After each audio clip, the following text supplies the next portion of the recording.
chosen here, so we're going to take a closer look at what we will experience in the first map. And Tim, it seems that you have actually a wish come true. Brax's Holdout, the pick of TFC. It is the pick of TFC, though, which doesn't mean CE is coming here with a game plan, but they do have a game plan they can pull out, and I wonder if TFC has done the research to see it. Again, TFC was also the team that picked Cho'Gall the last time, and I know that you've been waiting for that hero, so... Cho'Gall versus a possible Sylvanas, just based on past trends from both of these teams. God, please no. It could be a fun one. I'm ready. She's ready. Yeah, she likes fun games. Sylvanas that you mentioned is the general strategy of CE on the 2 games of Brax's Holdout that we got. If I want to see Sylvanas and Cho'Gall on Brax's Holdout, then I go and play Quick Match. Or you come watch China versus Taiwan, which is the most exciting thing you could possibly do this weekend. It is not going to happen.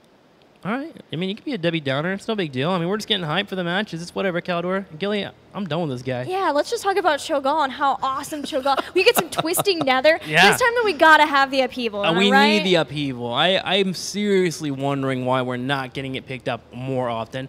Now, being serious here, Ariel's been banned out every single game, which enables that Cho'Gall, which I would love to see.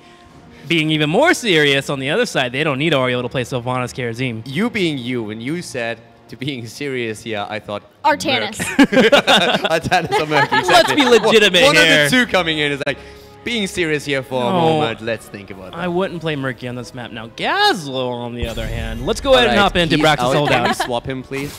Gilly, I think we have to carry. All right, I'll just jump on over the mid seat.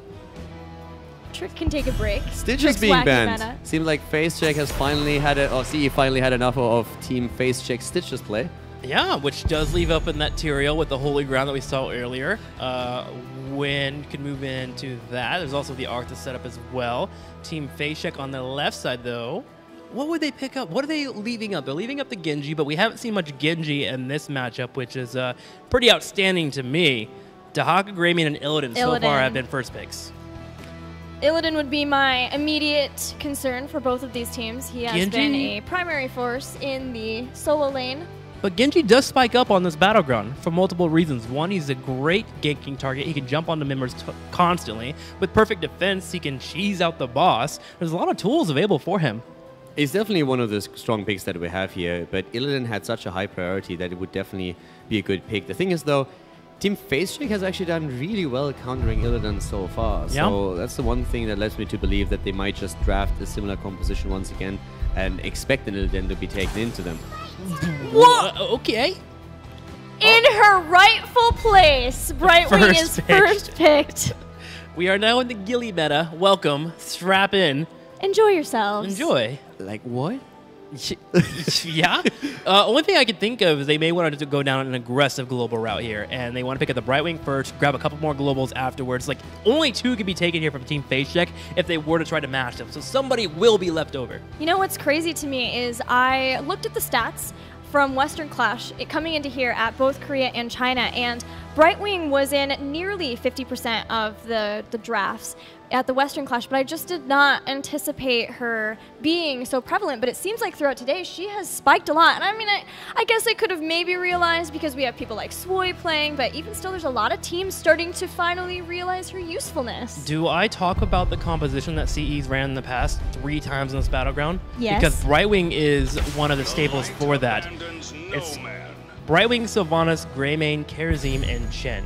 Now, Greymane has been taken, but you can substitute it with a Vala. You could even move into a more aggressive play with Lenara, even a Zul'jin if you want to control the lane. So Greymane isn't a deal ender. I am ready for it. Greymane and Uth are now being picked, so we have an initial stun yet. Greymane in a 4-man or any kind of split that you want to do is going to do well. Has, of course, the wave clear now too, but I am definitely ready for CE showing us something funky. If you prioritize Brightwing as the number 1 position, then yeah, exactly. Yeah. We're in Funktown right now. 100%. What do you, when you look at that, deem as the most important to have after that? Is it the Chen, their solo warrior Chen? Sure. I think they may get their damage Or dealer and Sylvanas? try to feint it, because you could assume that maybe TFC hasn't researched this and hasn't seen it, which would be a bit odd because CE is known for how quickly they push it in. They do and it. the Sylvanas is important. They grab Sylvanas and the Tyrael. Tyrael's a bit of an adjustment. You don't have the Chen who would tank those towers, but still, Sylv can be aggressive on that front line. So they may have just a second round draft that they pull in to pull off the same type of idea. They're the Chinese Gale Force Esports. Oh, snap! I mean, that's the same exact map. Yeah.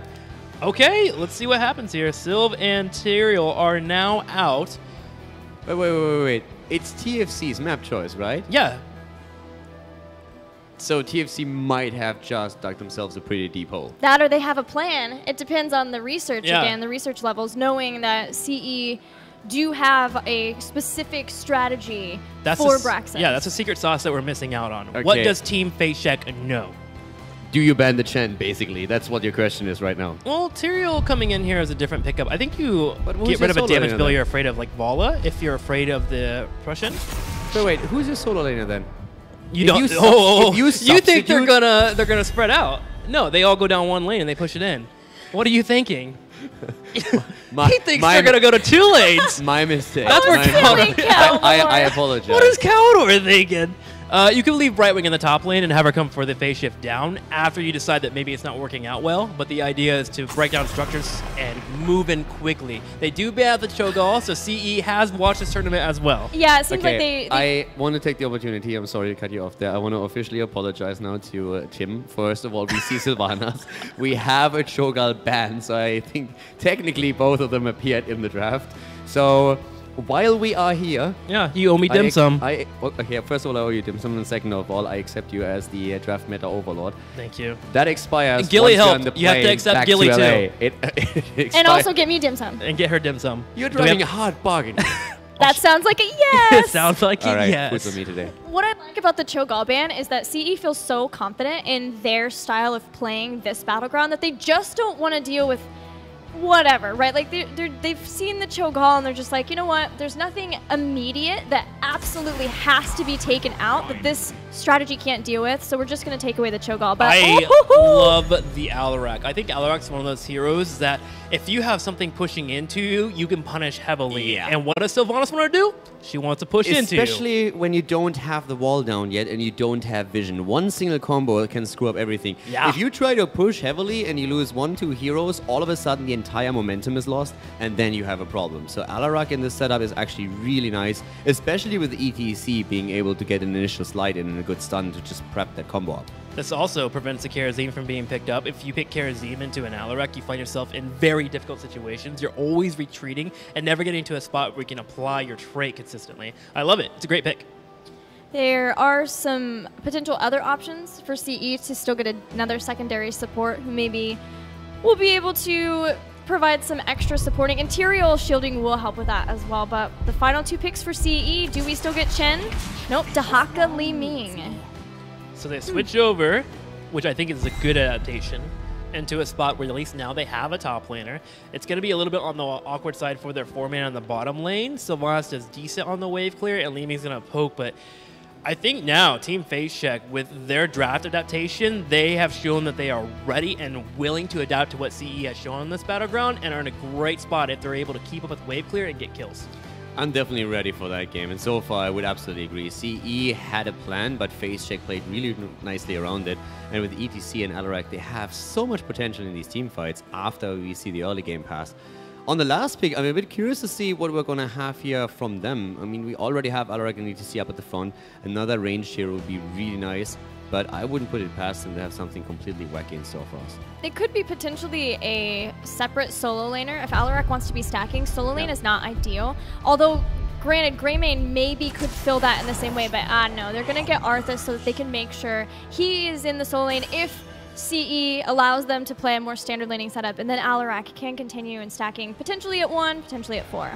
I am really worried for CE now. Yeah, now I am totally. I love how we have Team FaceCheck coming in here and going to their battleground that they have been very effective on in the past. And they say, you know what? We have a plan, and they shut them down at every angle on how they normally play this battleground. Now, suddenly, these globals have to play lights out for CE to even have a chance.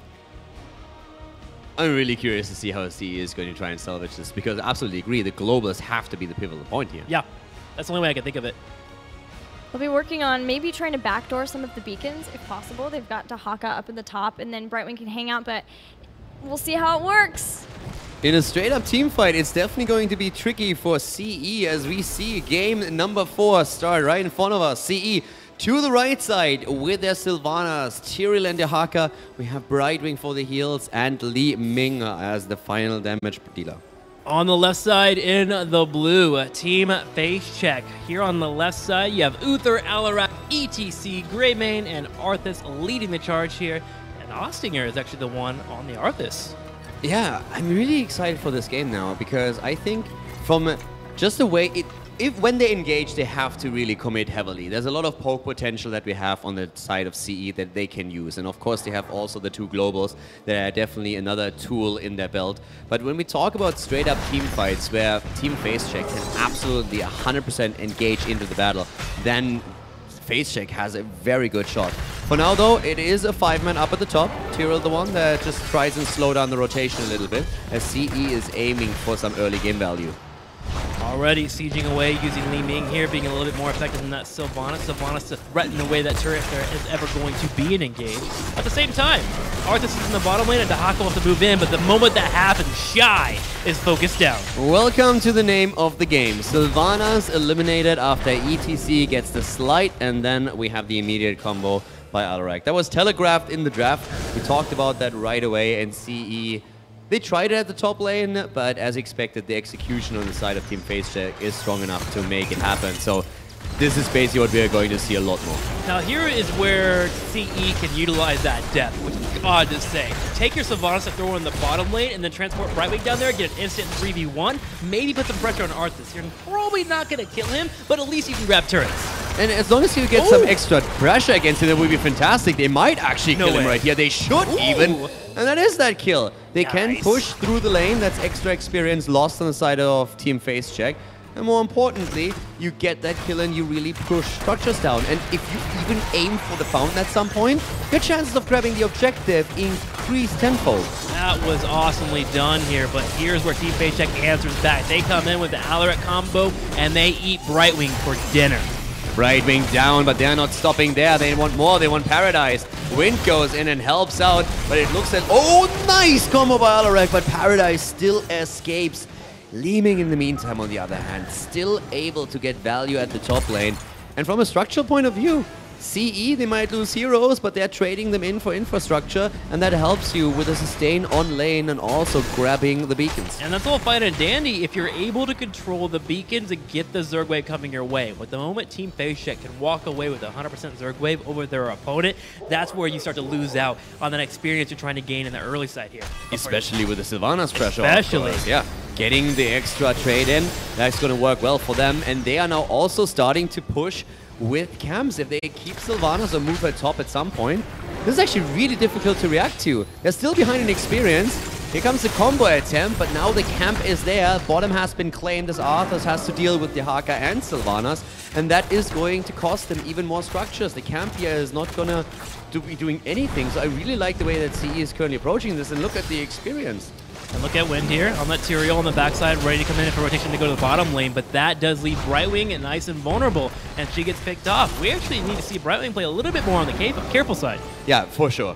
But the bot lane is still what is the big plus on the side of C. Yes, they lose Brightwing at the top, but Brightwing can then move in again with a phase shift. The big issue is that in the meantime, while you're fighting that 3 versus 4 at the top lane, your Arthas is really suffering. That forces Greymane to rotate down, but when we look at the progress, it's still very similar what it was when we saw the 36% now coming into play thanks to the cap up top. But as you can tell, from the experience point of view and the structural point of view, CE is making leaps here. Yeah, it looks great here. The double global really helping out. Every time that Team Face Check does want to move into a different lane, they have to move as units as 3, because there is always that fear of that 1v1 becoming a 3-on-1 with Dahaka and Brightwing coming in for the rotation. Now, beacon progress has been slow, but it's starting to really churn out here for CE. They're at 54% to 16. That's another point why Face Check has to always go to the top S4, because we could always see Dahaka move top to claim it again. Yep. But we're looking at 66% against 16. And in the meantime, the game at the bot lane continues. The fountain is gone. The lane sustain is not available anymore to Team FaceCheck, which means they have such a hard time retaining that beacon. And now they are about to lose a fort as well, since Arthas alone just doesn't stand a chance against the setup down here. Arthas went in for the engage with Alarak floating down. Alex finally peels on out and is looking to stop this fight. He does see Paradise, but he actually gets dragged right before the silence comes out. Aloof showing up to help the team. Shy wanting to fight. Yeah, they're going for Virgil. Oh my god. So close, but Alarak survives. But the fort is gone. And now, of course, they still maintain the control over the bottom beacon. They can steal the camp away. They have the early level 7 talent. CE is just doing what we said earlier. In team fights, their composition is not going to be able to hold up, but as long as they play with the globals, as they play the map and rotate around the entire time, utilize Sylvanas for the pressure plays, they are the ones to just simply start to snowball it. They gain the momentum here. They're looking for more momentum as they have people on top as Shy comes around and drops down the Shadow Dagger. They have Zoo moving in here with the Calamity. Garnet Devil low on health. Garnet Devil falls. Kim as well taking pressure. Greymane down. Arthas in the meantime reclaiming the bottom beacon, but not netting anything here for his team. Brightwing already moving down and could soon be joined by Dehaka. Austin on Arthas is actually so scared just seeing Brightwing that he immediately retreats. He knows that there's going to be a rotation happening, and that's going to be the first wave. The 100% Zerg wave against 16, and the thing is, before it happens, the top fort will have already fallen, so we're gonna see a play for keep. Play for keep. A fort goes down here on the top, and here's that Zerg wave in the top lane, pushing on in. They're looking for a kill on Shy. If they can kill him, they slow down the push of Sylvanas. Shy is living. Shy gets out. Shy turns around, drops a dagger, and here's the Zerg wave. Shy wants to move back in, of course, to help out with the trade, but first of all, they're looking at a potential kill. Even the Zerg wave is pushing in heavily at this point, and we are looking at a 2-level lead nearly for CE. The Chinese team is with 5-man, 4-man up at the top lane. Dehaka could move in, but here comes that Shadow Dagger once again, empowering that wave even more. Austin in the backline on the other hand, going for Shy as the wave is being used to keep Sylvanas alive. Team FaceCheck knows they have to kill members now before 10 hits, and here is that 10. CE comes in. Paradise as well using the brush knocker. They're looking for Kim. Can they grab Kim? The big arrow coming out to stop the silence. Wailing arrow coming into play. Once again, Sylvanas with the pressure play. They're going for their keep. It's a 2-level advantage. 10 against 8, and they're going for it. Austinger once more with a Howling Blast. Not any value yet because still ETC, and also, of course, Alarak not in range yet to capitalize with combos. The keep has fallen 6 minutes and 50 seconds into the game. The race to 10 heavily into the favor of CE. 2 forts, a keep, level 10, way ahead of their opponents in experience. A full level and a half. They're gotta be loving where they're at. Boss? Do you risk it here? You have the 10s, the cooldowns are in there, you have the sanctification, you have the Emerald Win. I think you do, actually. Wave of 4 sanctification, it's important to be spread out. The only major thorn that I can see you being a pain here is that Alarak. Yeah. If you dodge the combo, you're good to go. Alarak and ETC, but they are going for boss, and right now ETC is checking. The question is, are they actually committing to it? Spread out, don't get comboed, and use your heroics. Giving it up would be a bad idea. Here's the sanctification. There comes Dehaka, and the kill against Alarak. He's down already, and so is Tyrael, but the explosion alone is going to deliver. The boss is taken, and Uther is as dead as is Greymane. It's a 1-for-3 trade, and the boss is taken. This is the dream right now for CE. And CE can make a play to get the second keep of the game. From there, they can control the waves and go in for beacon progress. And a majority of games, you look at this and you think it's going to be game over. Team FaceCheck needs a miracle. They need to get level 10, and they got to force a fight where they cleared their opponents. And even if they only lose the keep and not the game, that would already put them so far behind, since every lane would push against them.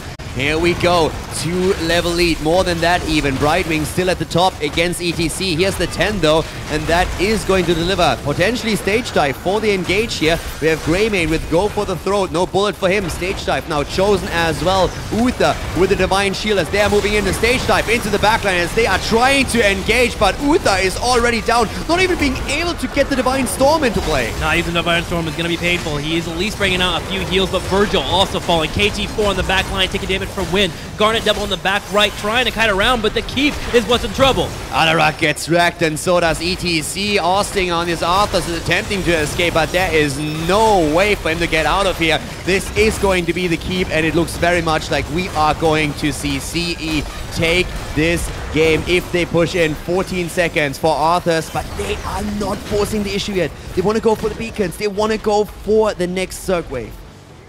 While I understand the decision, it is a decision that could allow Team FaceCheck to force a fight. They have to watch out for catapults on the top, but they have stage dive ETC. I like it. I would have gone for core and would have lost the game right here. I really like that they're playing it safe. They have both keeps taken. The lanes are pushing in. Making a play here is so difficult for Team FaceCheck because all that CE has to do is continue playing around the globals, continue to play around the Dehaka and around the Brightwing. Time is working in your favor. And Team FaceCheck, for them, I would just hold one beacon here. Wait for CE to make a mistake. Keep rotating as 4 between the top and the middle, and always have ETC on the back line. Stage dive is up and available. It will be useful here for them. In fact, they're going to use it now. They go for the engage. Brightwing's a target. ETC in the back line. Brightwing with the Emerald Wing already. Alarak is down, and so is Arthurs. Sylvanas falls, but incredibly late, and the rest of the team is attempting to escape as Kim and Uther gets isolated by Dehaka, but Greymane is already dropped, and this is only a 4 versus 1 as Kim is the only sole survivor here, and not for long because Paradise, he really wants the kill and he gets it. A 5-man wipe as we have CE moving towards the core. That's right, CE moving in here. The beacon progress finishing up to 80%. If they don't get the win here, they'll have a massive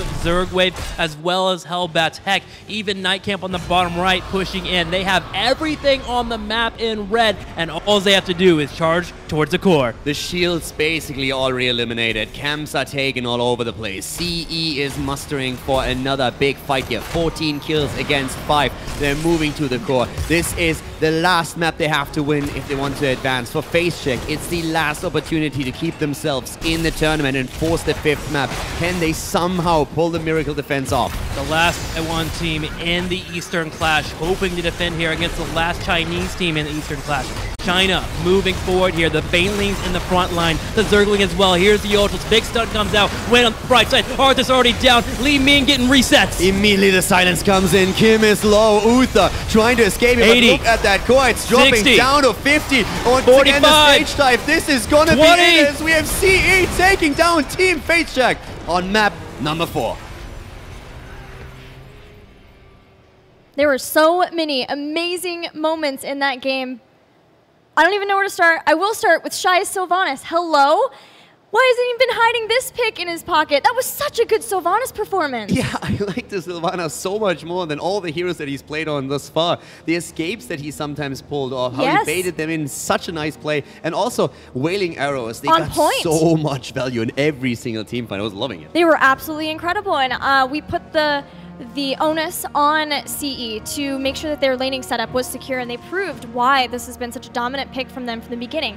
Having a Li Ming, who even went into Triumvirate just to make sure that she had max poke, along with that Sylvanas, let them get early towers. Then they rotate Sylvanas with Dehaka. The globals were everywhere constantly, and their ability to control the beacons at the same time as just chipping away at the structures, let them snowball the way that you ideally want with a Sylvanas composition. I've seen so many global compositions on this map that have failed horribly, that I'm always extremely skeptical if a team can really pull it off.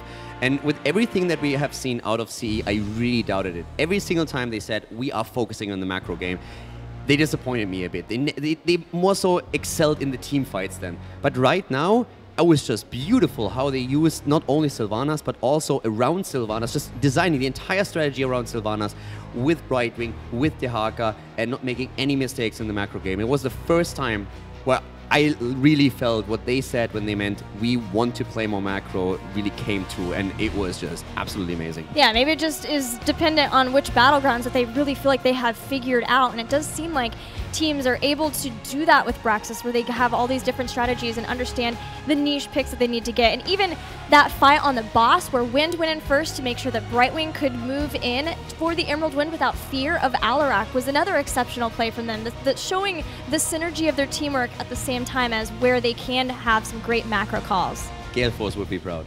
I agree. I was just thinking, I think even North America could watch that series and learn something, walk away from that with some learnings from CE. Of course, it's sad that we have the last Taiwanese team now eliminated, but for CE, there was definitely a strong showing as they move forward in the tournament.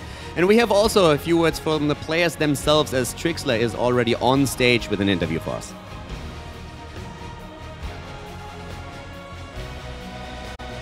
I'm here with Aloof, the best Uther in the world, and I have to go ahead and come out with this very simple question. You are the last team here that is non-Korean. How does it feel to get to day 3? 他说你们现在这一队是最后一队，不是韩国队而晋级到4强，那你对这个有何感想？确实挺好的，就是进入4强还是我们一支中国队和3个韩国队，所以我们更需要尽全力打好明天比赛。He said he feel good and confident, and they'll try their best for tomorrow's tournament against the Korean teams. Well, tomorrow you are facing off against MVP Black first. It's going to be a hard matchup. Any internal/early thoughts? 他说你们明天第一场比赛会是跟 MVP Black 进行比赛，那你对明天的比赛有战术或者是任何考量吗？和昨天说的一样，就是我们还是照自己的风格打。然后 MVP Black 也是我们最想打的对手，所以明天他们也会尽全力打好。He said, like he said yesterday, they'll play with their style and their strategies and try their best. And MVP Black is also their team that they want to compete against most, and so they'll try their best against them. Aloof, if you can beat MVP Black, will we see you guys in the grand finals and earn a victory? 他说，如果你们明天能击败 MVP Black 的话，那最后你们有没有信心晋级到最后的决赛？有信心，就是重点对手还是明天的 MVP Black。He said he's confident if they can beat MVP Black tomorrow, they'll be in the grand tournament. I am looking forward to that. We'll see if Aloof and crew can even do so. But we're going to go ahead and call it a night for tonight. Tomorrow, day 3 of the Eastern Clash will conclude, and we will have another champion.